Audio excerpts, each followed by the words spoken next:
குறைந்த விலையில் பட்டாசு விற்பதாக கூறி போலி வெப்சைட் மூலம் வலைவீசும் மோசடி கும்பலிடம் உஷாராக இருக்குமாறு பொதுமக்களுக்கு போலீசார் எச்சரிக்கை விடுத்துள்ளனர்.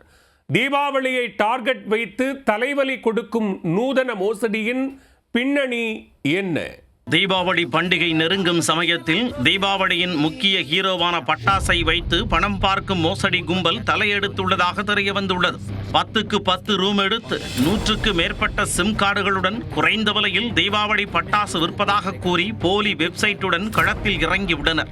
70-80% ஆஃபருடன் வேறு எங்கும் கிடைக்காத விலையில் நேரடியாக சிவகாசியில் இருந்து டெலிவரி செய்வதாக கூறி மக்களின் ஆசைக்கு தூண்டில் வீசுவார்கள். அதை உண்மை என நம்பும் போலி வெப்சைட்டின் லிங்கை கிளிக் செய்து உள்ளே நுழைவார்கள். ஆஃபரில் கிடைக்கிறது என முறையாக விசாரிக்காமல் 5000 10,000 என பல்க் ஆர்டர் போட்டு பணத்தை ஆன்லைனிலேயே செலுத்துகிறார்கள். பின்னர் வாட்ஸ்அப் மூலம் வாடிக்கையாளர் சேவை எண்ணுக்கு ஆர்டரின் ஸ்கிரீன்ஷாட்டை அனுப்புவார்கள். தீபாவளி வருது, கூடவே பட்டாசு வரும் என எதிர்பார்த்து காத்திருக்கும் சமயம் அதற்கான எந்த ஒரு அறிகுறியும் இருக்காது. பொறுமை இழந்து போன் செய்து பார்த்தால் அப்போதுதான் மெகா மோசடி அரங்கேறியது மக்களுக்கு தெரிய வரும். செல்போன் எண் சுவிட்ச் ஆஃபில் கிடக்கும், பட்டாசு ஆர்டர் செய்த வெப்சைட்டும் காணாமல் போயிருக்கும். பணம் செலுத்திய வங்கி எண்ணை டிராக் செய்தால் அது வடமாநிலத்து முகவரியில் இருக்கும்.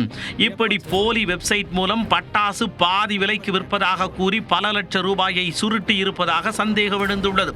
கடந்த வருடத்தில் மட்டும் ஆன்லைன் பட்டாசு ஆர்டர் மோசடி தொடர்பாக 43 வழக்குகள் பதியப்பட்டுள்ளன.